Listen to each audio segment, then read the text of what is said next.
Today we are creating an abstract feature wall in this corner of the room. I'm going for a geometric pattern with tonal colors.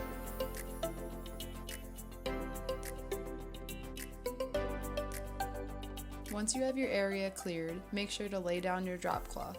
I'm using all of the leftover wall paint that was in my basement. You'll also need a large and small roller, some painter's tape, and your stencil. Since my paint has been sitting for a while, I had to stir it up really good. I'm starting by taping off the trim of the wall to keep it nice and clean.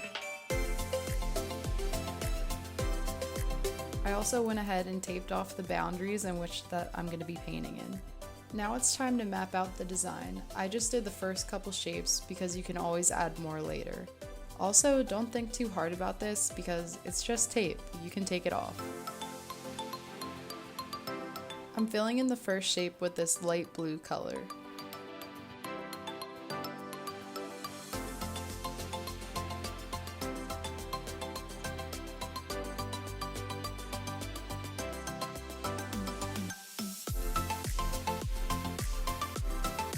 To cut in the edges along the trim, I used a small brush. I went ahead and put the same color in another shape.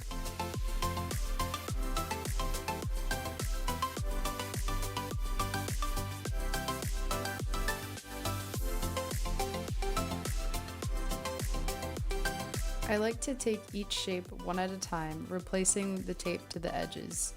I then taped my stencil to the wall and only painted the areas within the shape. Also, make sure to line up those registration marks when you move your stencil to assure a straight design. I reapply my tape each time to assure that the two shades will meet rather than having a white line in between them. I'm applying a similar shade of blue for a subtle shift. I used the same roller from the previous color, so the colors sort of blended on the wall, giving me a cloud-like texture. This was sort of a happy accident. After taping up my next shape, I filled it in with a navy blue shade.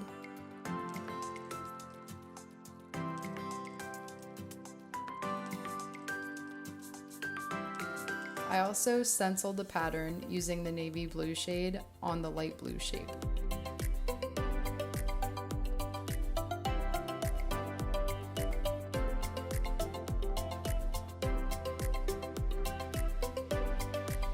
And for the best part, we get to remove that remaining tape and reveal the final product.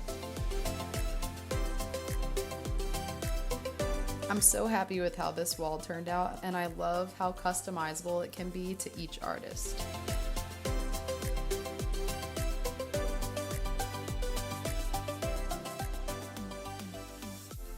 Head to our website to check out more of our stencils, and don't forget to tag us on social media with your stencil art.